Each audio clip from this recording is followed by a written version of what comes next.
I'm Natasha Chilingarian. I'm Michael Ogden. This is Shared Accounts with CU Times. We are making this intro extra short today because God knows what news is going to break by the time we get to the interview. This just in, we're gonna stop making pennies? Okay. Welcome to Shared Accounts with CU Times.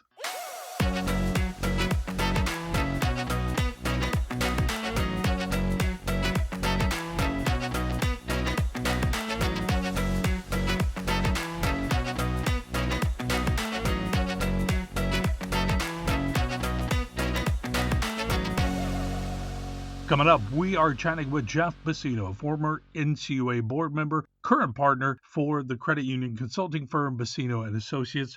Natasha, we had an incredibly beefy talk We with did. Geoff. That Oh was my God. it was a Please lot. stay tuned Yeah. for this. Yes. This was a very blunt, a very honest, and we love Geoff for his observations about what's happening in D.C. You will want to stay tuned. First up, let's take a quick break with Natasha. Hey, Ed. Hey, How you doing? a little exhausted. I think we Yeah, all are, right? that interview did take a bit out of me. It was a Um, lot, yeah, and I'll get to that more in a bit. sure. Like you said, the first thing he said was, "I'm just exhausted," Yeah. like all of Yeah. us. But one quick comment on the thing you mentioned in the Mm. very top of this episode. Penny is gone. What are we gonna throw into fountains now? Like, 3 coins in a I just fountain. started thinking I don't about know. Trevi Fountain in Rome. Sure. Well, I guess that's European That's currency European you would have. stuff. I don't know. Can you Venmo a fountain? Maybe that'll be a new thing. I don't think I've anyone never would do asked that. that question before. Okay. What did you watch this past week? Anything good? Yeah, as promised, I checked out Oldboy Oh, I over the forgot. I weekend. forgot all about You this. did? Oh Okay, boy. no, this is What did you think? oh my gosh. Well, what a movie. You were right that it would Uh, be a intriguing movie for me. Obviously, don't want to give away too many spoilers, but yeah. I don't know. One thing I'll say though that kind of distracted me during the whole movie. So you know the guy who stars in it. I don't know Yes. his name, but Yeah. I don't know his name right now. he looked so much just like his facial features and his style and his like mannerisms. It just reminded me so much of like someone I dated a long time ago. And so the Oh whole time wow.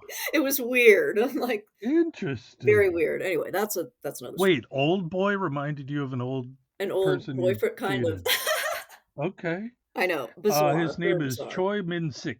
Right. Choi Anyway, Min-sik. okay. So, but aside from that, yeah, a Yep. lot of very disturbing moments. So there's one scene at the end that's one of the most probably disturbing things. I don't want to say what it is exactly, Yeah, but don't give that one away. no, it Yeah. involves him doing something Yes. pretty a Uh, form of self-mutilation, I guess you can call it. it's gnarly. It's pretty gross. I had seen that on there was some special, like a show I had seen that Huh. was like, here's all of the most disturbing things from movies, like Uh, in the past 10 years, whatever. And that was on there. And I remember that being like, oh, just like being oh, haunted by that for like yeah. weeks after. So like, oh, okay, Right. that was this movie. But what'd you think of the story? It's just fascinating because you're wondering like what and I will admit I had a little trouble following the beginning, so I actually Sure. had to pause a few times and then look up at, like, the Wikipedia summary just to make sure I Okay. was on the right track and be like, "Oh, okay, Fair okay," enough. and then go back. Yeah. So, it's a little trouble Oh. following, but no, once it got to, like, the crux of the story Mm-hmm. and it was like, "Oh, the question isn't why we imprisoned you, it's why we let you out after 15 years." Yeah. And then you find Right. out and you're like, because I know you had warned me about this, you said there's a major twist. When that's revealed, it's like, I think my reaction was, "Oh, oh god." You know, just I was, like, sitting there with my Oh "Oh, God. no. Wow." I envy people that don't know I had this no and have idea, yet to yeah. watch it. It was So fun. I'm all goosebumpy hearing you be so excited about learning this. Yeah, So, yeah, and then oh, also that's great. the very end, kind of Yeah. ambiguous, also makes you Yep. think like, "Okay, so Yep. does he know Mm-hmm. or Mm-hmm. does he know and is excited that he can Right. still continue this?" I don't know. Oh my Anyway, people who haven't seen God. this are gonna have no idea what I'm talking about, but go watch it if you're not too squeamish. There's some squeamish things definitely Mm-hmm. that happen, but overall, really good. I'll say one thing because I think it's pretty widely known. There's an octopus scene That was in this. another really I was like, I had to Yeah. look away. That's He gross. really did it in 2 takes. Wow, really? He That's really did that. absolutely disgusting. I mean, I'm sorry, but I love having this full, vague conversation about a movie. Zach, this is great podcasting, right? We don't talk about actual details of things. Riveting, right? Okay. Right. Zach, I hear Uh, Zach is a fan of this movie as well, so he would also agree, I believe. Check it out if you're not too okay. squeamish. So, okay, really quickly, what did you watch? I watched a terrible movie. Oh no. It came out last year. It's called House of Spoils. What did I write? I gave it 2 stars on Letterboxd. Again, follow if you like. Natasha, you're on Letterboxd too. 2 stars. I wrote, if Gilmore Girls was a horror movie. It was That sounds lame. stupid. Okay. It's about a chef who takes over, wants to start her own restaurant in this old house thing. Oh, it was so dumb. I just don't recommend it, period. I don't even want All to talk right. about it. Got it. We will It was cross it stupid. off all the lists. Great. Anyway, All well, right. like you said, interview today with Jeff, awesome. I think he was the Uh perfect huh. person to have on today Yep. specifically. Mm hmm. It was kind of an unprecedented podcast Mm hmm. episode recording for us because you were literally, Michael, refreshing the homepage of the CFPB to see if it was still there as we Mm were hmm. doing the interview. Right. We had to go back and change some of the questions just this morning, even though we wrote them like a few days ago, just based Yep. on changes happening. But yeah, I really appreciated his bluntness, his openness about what's going on. Mm One thing that's just kind of demonstrates how crazy it is, this credit union tax exemption. We talked about that. And he talked about how, yeah, it's a concern, but at this point, it's kind of like during the LA fires. It's kind of like that's happening. We're in the at the peak of these LA fires, and then someone's like, "Hey, let's look at these HOV lanes. Let's fix that." hmm. Yeah. That's, like, Yeah. unfortunately, like, how crazy everything is. That's almost like a big distraction from issues that at Mm another hmm. point in time would be the biggest issue, but now it's been reduced to, Exactly. like, an HOV lane. Does that make sense? Yep. Yeah. It makes So sense. anyway, we get into things like that. He also shares his origin story of his career in the political Uh huh. world, which I've thoroughly enjoyed. I didn't know anything about that. He Yeah. started out as a speechwriter in a mayor's office, and he just kind of continued from there. So he has a Mm very fascinating past, very passionate about politics. You don't want to miss it. We have all of that coming up next. Credit union leaders, are you ready to take your growth and innovation strategies to the next level? CU Times is very proud to sponsor the CU Growth and Innovation Summit. It's happening April 1st and 2nd in Oak Brook, Illinois. It's a great suburb just outside Chicago. It's nice. This event brings together top credit union executives, technology leaders, regulators, and industry innovators for 2 days of expert led discussions, peer to peer learning, and high impact networking.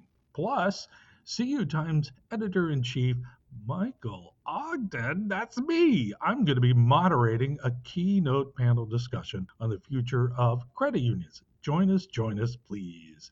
Seats are filling fast, and as a CU Times listener, you can save $100 on registration by using the code CU Times 100 at checkout. That is CU Times, all one word, with 100 at checkout. CU Times 100.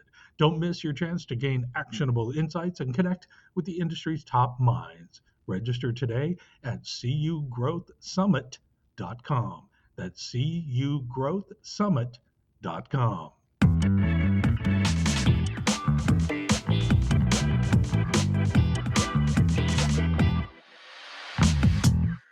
Joining us in the virtual studio today is Geoff Bacino, a former NCUA board member and current partner at the consulting firm Bacino and Associates. Hey, Jeff, welcome to Shared Accounts. Thank you. Thank you, Yeah, guys. great to have you. All right, Jeff. So let's just hop right into it here. We are now, I believe it's exactly 3 weeks into the new Trump administration, which is crazy. Feels like a year, but here we are. So, how are you feeling so far from the standpoint of, supporter of credit unions? Well, I mean, take the support of credit unions out of it, and just as a citizen of the United States, I'm exhausted.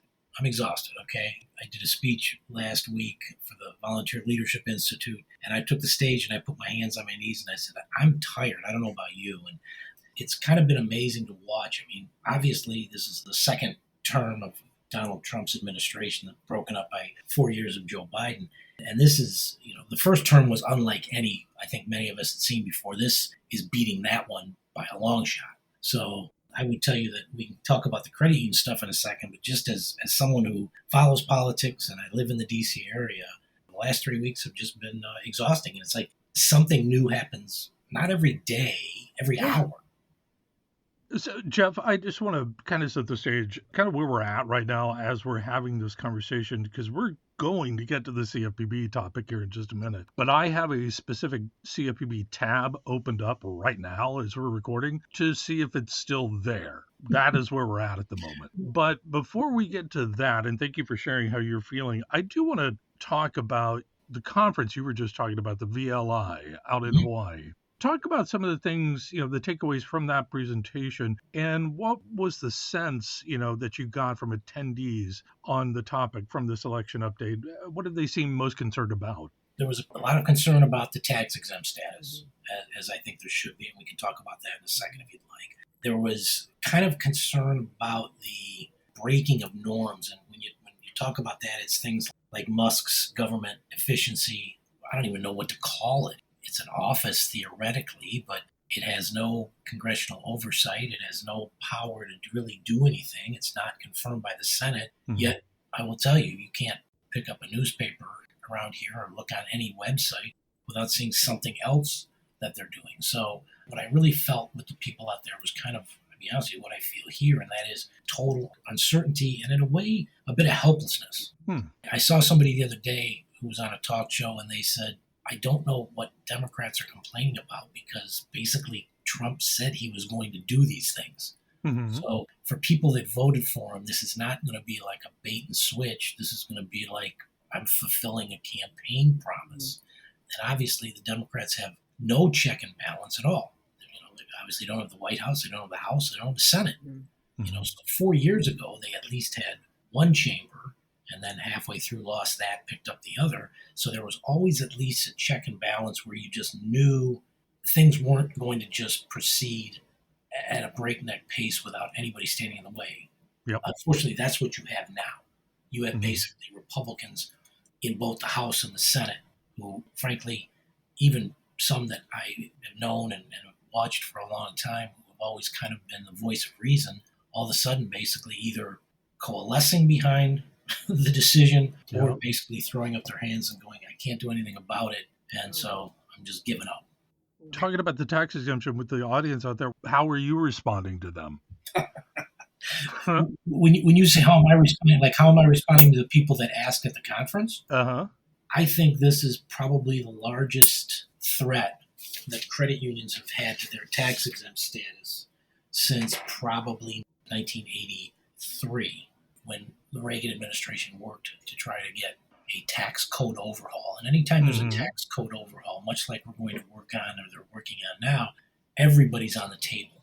And to me, the biggest differences over that time and the time we're in now is back then, we had a congressman who then became a senator. His name was Byron Dorgan. I know most older credit union people remember him. Byron Dorgan, who people started referring to as Saint Byron, really picked up the cause for credit unions and brought it through the Ways and Means Committee. I also think he was one of the ones that could kind of give us intel and say, look, here's what somebody said during the last markup or what have you. And it gave us some kind of intel and background. What I think we have right now, because of the constant overhaul in both the House and the Senate, is a lack of what I would consider hardcore friends. Now, before someone listens to this and says, oh my God, credit unions are in trouble, I don't think any industry right now has any real hardcore friends. And the reason I say that is because I feel that members of Congress nowadays are much less interested in legislating than they are in kind of creating their own brand. And I wouldn't say this with kind of such authority that I do now if I hadn't heard former Speaker Paul Ryan mention the same thing during a discussion he was having during the GAC a couple of years ago. And if you think about it, you look at, and again, I try not to pick on either side necessarily, but you look at a lot of these members, and I'll take some from the Democratic side, someone like AOC, Bernie Sanders, Elizabeth Warren, some from the right, like Marjorie Taylor Greene, Boebert, Nancy Mace. If you think about it, none of these are really big in passing legislation. Elizabeth Warren worked to get the CFPB passed, which I know we're going to talk about in a second. But again, most of them are more interested in being on Fox if you're a Republican, MSNBC if you're a Democrat. And if you're willing to kind of be folksy like Senator Kennedy from Louisiana, you go on CNN too, so you look like you're bipartisan, when in reality you're not. So it's kind of one of those things that I worry about the tax exempt status. Number one, because I don't think we have any real hardcore friends. And number two, because a couple years ago they kind of changed the focus when they did this at the committee level. It used to be that you kind of had a list of those that were exempted. If they asked you in, you kind of had to talk about why you still deserved it. What they did a couple years ago is they basically said, okay, everyone's starting at square one. And so you have to defend your exemption. And that makes it a lot tougher. And the third reason I worry about it is because we as a country are broke.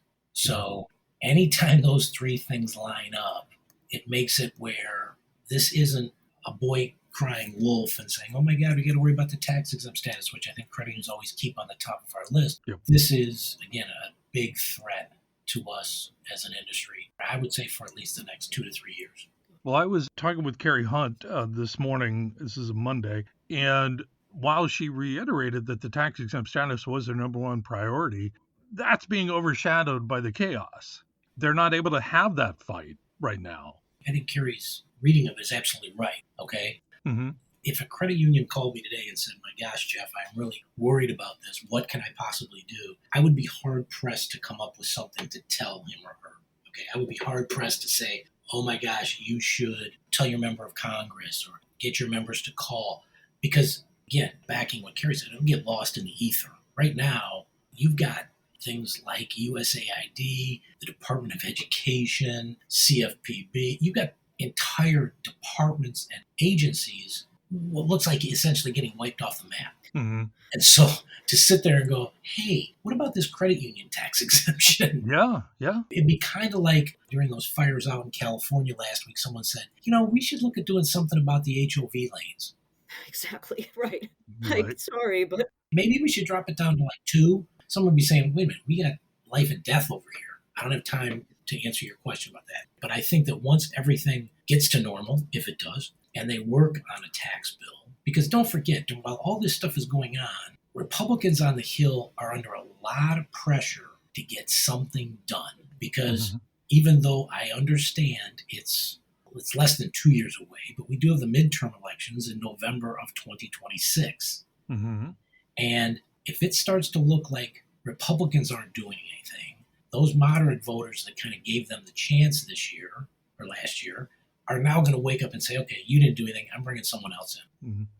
And so Republicans are under pressure to do something. Again, one of the things they're trying to do is these Trump tax cuts. And problem with doing tax cuts is usually they got to be offset by something. Yep. And it's either creative accounting or it's actual pain for a particular industry. Mm-hmm.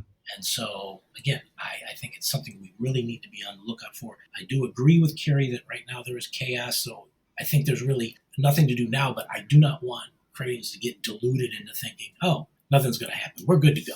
Right. And so that leads us to kind of our next topic. We've already hit on a tad, which is the potential disillusionment of regulatory agencies. And I wanted to read you, again, I'm very glad you're on this, Geoff, because I just had this interview earlier today. I haven't even written the story yet. But Carrie Hunt, for the first time ever, mentioned this. Let me read this verbatim to you. This is concerning Russ Vought. Is it Vought or Voight? Vought. It's concerning him, and right now he's acting director at CFPB. He's also OMB director, and he's confirmed by Congress. But she said this morning, in the regulatory space since President Trump took office, is some of the principles that are contained in Project 2025. Mm-hmm. OMB director Russ Vought is one of the main architects of that plan, and one of those, I guess you could call it suggestions or discussions, was a combination of financial regulators. She went on to say, America's credit union certainly is on high alert because we do support an independent regulator for credit unions in the NCUA. I wanted to get your thoughts on this. This is the tone right now in D.C. Are we going to lose NCUA or not? I don't know. Well, it is obviously my wish that we never do. Yeah. I'm a big advocate of independent agencies. I've been fortunate enough to serve at 2 of them. One of them, the last one I was at, the Federal Housing Finance Board, was merged in with the Fannie and Freddie regulator, FAO, to create the Federal Housing Finance Agency. And I fought that tooth and nail. And I'll tell you why I fought it tooth and nail, and that is I have a hard time understanding why the Fannie and Freddie regulator would ever care about the Federal Home Loan Bank system. And to be honest with you, I don't want to say I was prophetic, not pathetic, as some people confusingly say about me, but Sure. I think I was prophetic because I think what you're seeing is exactly that. I mean, the Federal Housing Finance Agency worries mainly about Fannie and Freddie. And as I used to say at the time, they're two 800-pound gorillas. Mhm. And I said, when you put two 800-pound gorillas on your back, that's 1,600-pound gorilla. And it just makes there little room for there to be any regulatory ability to oversee or to get involved with the other industries. So if you did merge NCUA in with FDIC and then put them all under Treasury, I have a serious concern about credit unions being understood. And so, yes, I mean, again, I will agree with Carrie. It is something that's very important. I think it's something we do have to fight about. And the reality is, much like a lot of industries right now, you find yourself fighting on 3 or 4 fronts. Again, you talk about taxation, you talk about consolidation, all things that are important to credit unions, important for them to stay in tune with and stay up to date with. But again, as everything is going helter-skelter, it's almost hard to get someone to concentrate on any of it. I mean, I know the GAC is coming up in about a month, and I hate to steal your thunder or step on your line, but one of the things they're going to need to do, anybody going up to the Hill is going to need to do, is focus on these issues and at the same time get the member to focus on these issues. It's going to be an interesting GAC, yeah, kind of a really different type of hike the hill experience, I imagine. But Geoff, I wanted to ask you a little bit more about the NCUA, as a former board member yourself. Let's assume that it does stay in existence. Knock on wood, everything stays the same. What have been kind of your thoughts on the changes happening there with now new chairman Kyle Hopman? And, given he's the lone Republican, again, if everything stays in place, there's still an NCUA, we're good. What can he accomplish being the lone Republican? Well, I mean, it was not unexpected. It was totally expected. I think the speed with it happened was impressive from Kyle's standpoint. Mm-hmm. It is obviously not the first time that the chairman has been the sole member of his party on the board. Obviously happened to Todd Harper, the previous chairman, when he took over right after Biden was sworn in 2021. He was basically looking at 2 Republicans, Kyle Hopman and former chairman Rodney Hood, who I'm sure we'll talk about in a couple minutes. So Todd was in a 1-2 minority on the board, even though his party was in the White House. Same thing coincidentally happened when I was on the board. I was a Democrat. Yolanda Wheat was a Democrat. Dennis Dollar was the Republican, and George W. Bush was the president. But I will tell you, those were different times back then. And frankly, Dennis and I saw pretty much eye to eye on most things, made it easy. But it's not unusual for this to happen, especially the way the seats are configured. And frankly, administrations are becoming much more attuned to getting these nominations taken care of. And I'll give you 2 examples, and it's the last 2 board members. Kyle Hopman, if you may remember, was seated in December of 2020. You might say to yourself, geez, why is that so important? Well, that was a month after the election that Joe Biden won. Yeah. But because Republicans controlled the Senate and because Republicans controlled the White House, they were able to get Hopman through, which meant when Biden took over, Todd Harper was in a minority. Same type of thing happened here. Tanya Otsuda got seated, even though we're having an election coming up. And frankly, as I said, if Republicans had been in charge of the Senate, I guarantee you they would have not taken up the nomination. They would have held it, knowing that they would get it in this year after the inauguration, and they would take a gamble that Trump could have gotten elected. So that change was not unexpected. Now, your question was, what can Kyle do as the chairman, even if he's in the minority? The reality is that the agency runs on the personality of the chairman, okay? And the chairman is the spokesperson for the agency. And so that's the job that Kyle now has. Now, if Todd and Tanya wanted, they could force a vote on most things and probably get it through with a 2-1 vote. The question is going to be, what kind of reaction does that come up with on the Hill? What kind of reaction does that generate in the White House? And as I said, Kyle's got some tools in his toolbox as the chairman that you can do in terms of guidance, in terms of communications with the Hill that the other 2 don't. And so it is my hope that they can continue to work together. That's the goal. We've had some interesting time in the past with Debbie Matz and Mark McWaters having some very public food fights at the board table. Prior to me, Norm DeMore and Yolanda Wheat had more than a few knockdown, drag-em-outs. Todd When Rodney was chairman, he was always cordial. When Todd was chairman, he's been very cordial. I expect the same out of Kyle. Sometimes it's a little like old saying about a duck: everything above the surface looks great, beneath they're kicking like hell. Mm-hmm. And so you never know what goes on behind closed doors. But everything I've heard so far, it's probably going to be a continuation of the way it was before. I think everybody's professional. Yeah, good. Just kind of a blunt question. Do you expect Hauptman to leave at the end of his term in August, or do you think he'll stay? It's hard to say. I mean, I would never want to speak for him. I mean, Of course. I'm always cautious when, like, for example, when there's a board opening, I get a lot of calls and a lot of people saying, who do you know? And sometimes I do know who's in the running, and sometimes I may know who's Yeah. going to get it, and other times I know who wants it. I usually steer clear of doing that because I just don't ever want to put out something for somebody else. I Understood. happen to think Kyle may want to stay. The problem is if you're not in the majority, sometimes you look at it and go, well, I can go somewhere else. Question is, does he want to go to another agency? Does he want to go out in the private sector? I mean, Mm-hmm. I'll be blunt, you make a little more money in the Yeah. private sector. You can make more money than you do at NCUA as a board member. I mean, people Sure. sometimes forget that the board member salaries are tied to congressional salaries. So it can't be more than what a member of Congress is making. And so they tend to like to turn down pay increases as they did last year during the end of the year when we were going through the budget fight. I will tell you what they make doesn't go very far in Washington. When you're back in the district, if you're in Biloxi, Mississippi, it sounds like a king's ransom. And so they tend not to give themselves pay raises. Well, that meant NCUA board members don't give themselves pay raises. But the people that work for the board, the executive assistants, get paid more than the board member.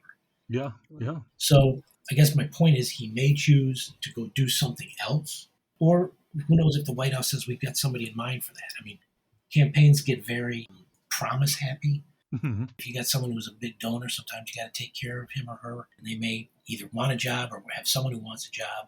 I just tell people it's kind of an interesting system, the appointments process. Yeah. We've gone through it about 2 or 3 times. And so you never know. I'm hoping Kyle, if he makes the decision, my desire would be for him to be able to make it on his own. He either decides to stay or to go based on what he wants to do. All right. Yeah, we'll see. So, Geoff, you mentioned Rodney Hood a few times already. Mhm. So, wanted to ask you, what are your thoughts on him being his recent appointment? That was pretty big news a few days ago, head of the Office of the Comptroller of the Currency. What are your thoughts on that, and what do you expect him to do there? What are you watching for? Well, my first thought is kind of going back to what I said a couple minutes ago. Having gone through this process and actually being lucky enough to have been nominated twice by 2 different presidents to 2 different agencies, I think what Rodney's done is hugely impressive. Okay. I mean, former Chairman Dennis Dollar and I sometimes talk about who's got the stick or who's got the juice to pull it off. Mm-hmm. I tell you what, Rodney's evidently got the stick and the juice to pull it off. So I think it's good. Frankly, I think it's good anytime a credit union person, and if you've been a regulator before, it's even better, lands at another agency. Again, I felt pretty lucky going over the Federal Housing Finance Board, because it gave me a different insight to a different area. That was the Federal Home Loan Bank system, of which credit unions were obviously a part of. But it was nice to see the world from a different angle, and so that's what Rodney's going to see. But I'll tell you what, he's a tremendously competent guy. He's a really good leader. I think he'll do a great job there. I'm happy to hear that. I was surprised by the announcement, and I think the industry was like, "Oh, Rodney's back." It was kind of a fun reaction actually over the weekend. Now, I've never had to do this before on this pod, but Geoff, if you can give me 1 second, I got to refresh Google to see if the CFPB is still with us. Wow. Checks Google, and it is still there, although the homepage is a 404 error page now. It's been like that all morning. Okay, so Geoff, that leads us to our final couple of questions of this main thing. With Chopra gone, fine.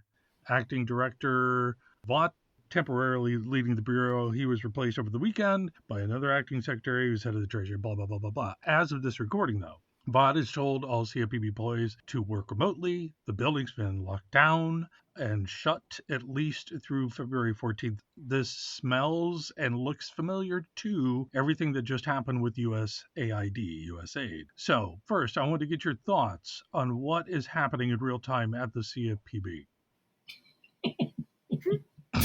What's happening real time with the CFPB? Well, hell, It's crazy. That in fact, you need to check it to make sure it's even in existence, and its website comes up as basically non-existent. Yep. Look, this agency was always controversial. I mean, let's not kid ourselves, okay? When it was formed during the Obama administration, partially in response to the housing crisis. I hate it being called the housing crisis, but that's what people know it as the housing crisis, or the crisis of 2007, 2008, 2009. It was kind of the child of Senator Elizabeth Warren, the Democrat from Massachusetts. And matter of fact, if you remember correctly, she was supposed to be the first director. She was. Yes, and the Republicans in the Senate basically raised such holy hell that the Obama administration had to go and pick somebody else. They picked Richard Cordray, who ran the agency for the first, I think, 4 years. Now, that director spot was, I think, intentionally made a 5-year appointment, which then takes it out of the cycle of presidential elections. Mm-hmm. And it was not left at the pleasure of the president. That has since been changed by the court system. But when Cordray was there, obviously the pendulum swung very, very much toward really kind of, I'd say, liberal consumer protection, consumer compliance. Trump wins, and I think most people, including Donald Trump himself, would say unexpectedly in 2016. The stories about the vacation he and Melania had planned are legendary in the city. But he takes over and immediately puts Mick Mulvaney over there. Yep. Remember, Mulvaney actually changed the name of the agency. He sure did. Got new flags, got new stationery. They since changed it back. Yeah. And basically nothing happened. I mean, Mulvaney was also the chief of staff, so he was kind of doing 2 jobs at one time. Evidently, the Republicans think so little of CFPB, they figure they can just give it to someone as a part-time job while they're doing something else. But it basically wound up neutering itself, doing very little. And Biden wins in 2020, and things get ramped up again. So it's almost like that typical pendulum. It is swinging side to side, and it's whipsawing pretty quickly, depending on who's in the White House. And right now, I don't think the Republicans particularly care for it. I happen to think there's probably a happy medium, but nobody really wants to find it. So you're probably going to wind up with this agency and some things like USAID, like the Department of Education, in the court system with a question: can the executive branch just shut it down? And right now, I think the last thing I saw was that Vought sent an email to everybody saying the office is closed from Monday to Friday. Mm-hmm. So that kind of leads to something else that I'll just talk about for a second. Having been in government twice, it is hard to fire people. Okay, it really is. I mean, there were times at NCUA where the 3 board members would say, "We really would like to get rid of this person. They really aren't very effective. They aren't very good, and you just can't do it." You know, you could move people, but even that sometimes didn't do it. So I'm just not sure how the White House and how the administration is going to carry this out. Well, if I could interrupt there really quick, Geoff, the way they seem to be getting around it, and it was pointed out in the 2 different press conferences I was on this morning with credit union people, the White House is getting around it with Doge and the fact that Elon Musk is not a government employee, nor are his people. That's how they seem to be getting around it, and they're ignoring the lawsuits still. And, you know, the White House is dealing with some court stuff, but the Doge people are still moving forward. No, I get the fact that, again, that's what I brought up earlier, is they really have what I can see as any real authority other than that's been granted by the White House, which is kind of like saying, if Donald Trump thought I could be the commissioner of baseball, I'd get to go over there and take over for Rob Manfred right now. Oh, that'd be awesome. Smart move. Be awesome for me too, but it ain't going to happen. So, but no, I get that. But the problem is the last guardrail that is up is going to be the court system. Okay. It's not going to be the House of Representatives. It's not going to be the Senate. Evidently, it's not going to be anybody in the White House, because whereas 8 years ago, Trump brought in a lot of people who had experience in the White House or experience in government, and some of whom, according to numerous stories, talked him off the ledge and kind of talked him down from doing things. You don't have those people now. I mean, you probably read the same things I have. He's basically saying, look, in essence, I don't want no man. I want yes men. Right. And that's what he's surrounded himself with. And when you do that, what it becomes is that echo chamber of, yeah, we can do that. And so, again, the only guardrail left, as I see it, is the court system. And frankly, from my reading of it, other than what they talked about with the labor unions the other day, the court system has basically said, you can't do this. You got to stop. You got to slow down. Now, the question is, do the government efficiency people basically just say, okay, thanks, and then they keep going? Yeah. In essence, almost forcing the hand of the people who are filing suit, or finally the courts. I mean, what do you do? I mean, is this going to set up a situation like in that movie Civil War, where you've got people standing guard. And I'm sure you've seen the same things I have. Where, members of Congress try to get in the Department of Education, and they're met with guards at the front. Yeah. Boy. And then police are called. I'm like, well, okay, well, what happens if they bring their guards? What Right. happens if someone says, here's a court order, and I've got a gun and you've got a gun? Now, you either Right. let them in or what? To add to that analogy about the Civil War movie, I'm laughing because I'm just shocked that we're talking about this. But New York Times was reporting this morning, Trump will not stop talking about a third term. I talked about that, and I'm going to say it VLI. Thank you, Natasha, for reminding everybody was in Hawaii. But Yeah. I'm going to mention VLI just like that. There was an interesting story in Politico last week that basically said, look, yes, the idea that he keeps pushing for a third term or unlimited term, I know for a lot of people it's kind of like, yeah, okay, whatever, you can't do it. Reality is there's kind of four ways you could. The first way is you kind of take it through the Supreme Court. And since he's got a 6-3 majority on the Supreme Court, you wonder if the court doesn't say, you know what? Our reading of the Constitution says that what the Republicans did to Franklin Roosevelt to make sure he didn't have a fifth term wasn't legal, wasn't good. We're striking that down. That's one. Number two, and again, I'm old enough to remember this when Reagan was president. He was just finishing up his second term. There was a lot of talk in town here that what he should do was become George H.W.'s vice president. And then on January 21st, George H.W. steps down, which makes Reagan the president because he was the vice president. There was that story, which again, it sounds like a House of Cards episode. The reality is it's a loophole that exists. Okay, It does exist. And it would be interesting to see if somebody sued and said, well, you can only serve 2 terms. And you say, well, I'm not serving my term. I'm serving an unexpired term of George H.W. Bush. So, and then there's, I'd say, the political third world dictator that just stays there. I mean, if you get a compliant Justice Department, if you get a compliant Secret Service, if you get a compliant CIA, what's to stop you from saying, you know what, I don't care what happens in the election in November of 2028, run whoever you want. I'll be here on the 20th to tell them to get the hell out of my house. Wow. Okay. Okay. Right, well, now we're all officially terrified. Let's no, there's just so much there. It's well, the legal system also, like you say, that's the final guardrail, but it's slow, right? The legal system is slow. And Michael was this morning we were talking, and he said it seems like they're just doing what they want anyway. Despite that, it's like, okay, sue us, but we're still going to do it for now because it's going to be a slow process to shut it down. That's what happened. Because again, if you think about it, the judicial branch doesn't have any real enforcement power necessarily. Yeah. It's not like the Supreme Court's got their own police force. Right. To that point, very quickly, I'm sorry. I was having a quick conversation with a legal reporter that I know works at Bloomberg and has worked at others. And they're like, we don't know how to report on this. It's 100% illegal what's happening, and they don't know how to report on it. It's a real conundrum. Well, what Trump and a lot of, I would say, kind of the MAGA group have done, and that's, I mean, if you think about it, starting back with his inauguration in 2017, when they talked about, it was the biggest one ever, and those are, what did Kellyanne Conway call them? Fake facts? Alternative facts. Yes. Yeah. Alternative facts, the ones I want, kind of ones I tried to use on my parents as to why I was late coming home. Sure. They were alternative facts. But when you started with that, and what you've done is you've created that seed of doubt.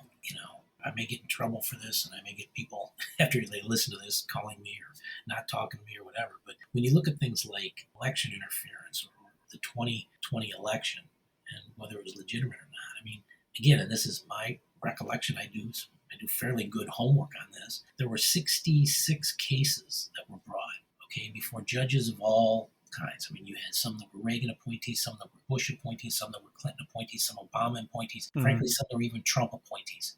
And every one of them but one, and I think it was a court in Philadelphia, found that, no, the election was fine. It was legit. Basically, you have no case. The one case that, if I remember correctly, did not get settled right away was one where I think was filed improperly by the Democrats. Okay. And then once it was filed properly, it was then thrown out against the Republicans anyways. So, again, it's one of those things that, as you say, Natasha, you would say, wait a minute, this isn't right. And yet we still have people going, yeah, it's fine. The perspective has changed. It's almost like we've become desensitized to certain things that would have been such a shock 10 years ago. Well, we have. And I don't want to sound like an old man. I got 4 kids. The youngest 2 are 25 and 21. And I mean, frankly, my 25-year-old who lives in Chicago, has television, but it's hooked up to streaming services. It's not hooked up to watching newscasts. Right. I mean, I remember watching newscasts when I was a kid. Yeah. Nobody watched them anymore. I mean, a lot of people get their news from whatever source they want. It could be, Sure. Right. it could be the internet. It could be Jon Stewart. Yeah, it used to be the evening news and then like the Mhm. newspaper, and it was the truth, and there was no questioning of it. So yeah, totally different. Anyway, well, Jeff, I know we could just talk on and on about all this. It's crazy time, but let's go ahead and move on to part 2 of our interview and lighten things up a bit because we want to get to know you a little more here and let our listeners just kind of know Yeah. you. So, first question I have just about you personally is where are you from? Where did you grow up? Grew up in Rockford, Illinois. It's Okay. about 90 miles west of Chicago. Used to be the second largest city in Illinois. Now it's the third. Unfortunately, paled in comparison to Chicago, but I grew up there. I never fail to mention it's the home of the band Cheap Trick. It is. Oh, You know what? Rockford is legit. It's like an hour drive from me, south. Mhm. I haven't driven through there for a bit, but to your Cheap Trick point, my brother just met Cheap Trick 2 days ago out in Nevada. Oh, nice. He sent me a video. I would not want to say they're close friends of mine, but obviously most people know them. And there was a bar band that I was working with, and the bass player for our band was the original bass player from Cheap Trick. So we Oh, knew fantastic. the first time that this bar band was playing out in public, they called Rick Nielsen and Robin Zander and Bunny Carlos and asked if they would show up. And so they came and they played the final set with the band. So it was kind of cool. So, and the nice, I'd say the nice thing about someone like Rick Nielsen is he was born and raised in Rockford, and he still is there. He gives back a lot. I mean, Yeah. he's part of the investment group for the Hard Rock Casino that's there right now as you come down 90, the tollway into Rockford. It used to be a place called the Clock Tower Resort. Now it's a Hard Rock Theater with Nielsen's checkerboard guitar as the entryway. That's right. Gosh, you know your stuff. Hello, Cheap Trick. Haven't talked about you in a while. Next question. How did you become interested in politics? I was going to school I went to junior college in Rockford, graduated from there, then went to Northern Illinois University. NIU. I had a friend of mine who had worked on political campaigns, and he called me between my junior and senior year, and he said, you gotta come out here. I'm in Fort Wayne, and he said, I'm working on this mayoral campaign, and this guy is probably going to run for governor, and he's probably going to win, and it's the best funded campaign I've ever been on. We'll get you a place here. And my first question was, I said, why would I want to go to Texas? And he said, no, you idiot. Fort Worth is in Texas. Fort Wayne is in Indiana. So I went there, and the first person I came in contact with was a professor at the University of Indiana and Purdue, have an extension campus at Fort Wayne. And my poli-sci teacher said to me, he said, would you like a job in the mayor's office? They need some folks helping them. I said, sure. And so I went there. I wound up becoming one of the speechwriters for the mayor and then stayed there for a while. And then by that time, my dad had moved to Washington to work at NCUA with Ed Callahan. He was chairman. And I had known Ed since probably before I was born because my parents and Ed, his now ex-wife, but they were good friends. So I started to like politics, and I always tell the story that if you're in live theater, you want to move to New York. If you're in movies, you want to move to LA. If you're in finance, you want to move to New York. If you're in politics, you want to move to Washington. So I came here and I interviewed with Carl Hoyle, who was running it was actually number 2 at the CUNA Washington office. Yeah. Carl wanted to hire me, but I was asking for more money than Jim Barr, who was the head of the Washington office. I remember His Jim Barr, son was making, get this, and then his son was working for Larry Blanchard, who had a newsletter at the time. So they couldn't hire me. So Ed and Bucky Sebastian called me, and they had just started their own firm, obviously now called Callahan Associates. So I was the first full-time hire at Callahan Associates. I worked there about a year and a half, and then Carl Hoyle came and called me and said, "You want to be a lobbyist at CUNA?" And I said, yes. Went there for a couple of years, then went off on my own, started my own company. The rest, as they say, is history. That's wonderful. Yes. You're like Alex P. Keaton. Yeah, great origin story. So just speaking of politics, and as someone who's made that, kind of their life and your livelihood, do you have a favorite political themed movie or a TV show or a book? Do you indulge in any of that? What are your thoughts there? Well, I always used to like The West Wing, just for the writing. The scene where President Bartlett comes in and he's been hounded by this kind of right-wing religious radio personality, and he just comes in and basically kind of tears her apart with, I like the Redskins, but I understand, I'm not supposed to touch pork. What should they do? Because they're playing with a pigskin. I mean, it was just, I like the writing on The West Wing. House of Cards always seemed to me kind of to be what politics really was. Not that I've known anybody who shoved anybody in front of a metro train. Sure. That's not a spoiler alert for anybody, but First season. yeah, you know, if you haven't watched it by now. But that one kind of had it. And then obviously I like Lions for Lambs, which was a Robert Redford movie, which kind of goes into stuff. So those would probably be my three, I guess, political movies or shows. As a kid, what was the first album you ever bought or remember listening to? You know, I went over this question with my wife the other day. Seems to know me really well. And she immediately said to me, Elton John. Okay. Nice. Now, hang on, there's a story behind that, of course. Okay. As most things in my life are. I had a friend back in Rockford whose dad owned one of the FM radio stations. All right. And so a lot of times on Sunday, we'd go over there and kind of hang out and help him with stuff, and he'd be on the air. And at the end of the day, he'd say, okay, take whatever albums you want. He'd let you take something out of the bin that they had. And I took a couple Elton John albums. Now, those I got for free. The first album I think that I bought or was bought for me was Fleetwood Mac's Rumors that my mom bought. Oh, yes. Great. So good. Great album. And I was just telling my wife the story the other day. I did have the second copy of Cheap Trick and Budokan that was sold in Rockford because that album originally wasn't going to be released in the States. That's right. At the time, Nielsen said it's kind of like having a greatest hits album without any greatest hits because not a lot of people knew what they were. And then the live version of I Want You to Want Me and everything else. But initially that album was just an import. And so I had a friend who worked at Musicland at the mall I was working at. He called me and said, you want a copy? And it was like $15, which was like almost 3 times as much as crap.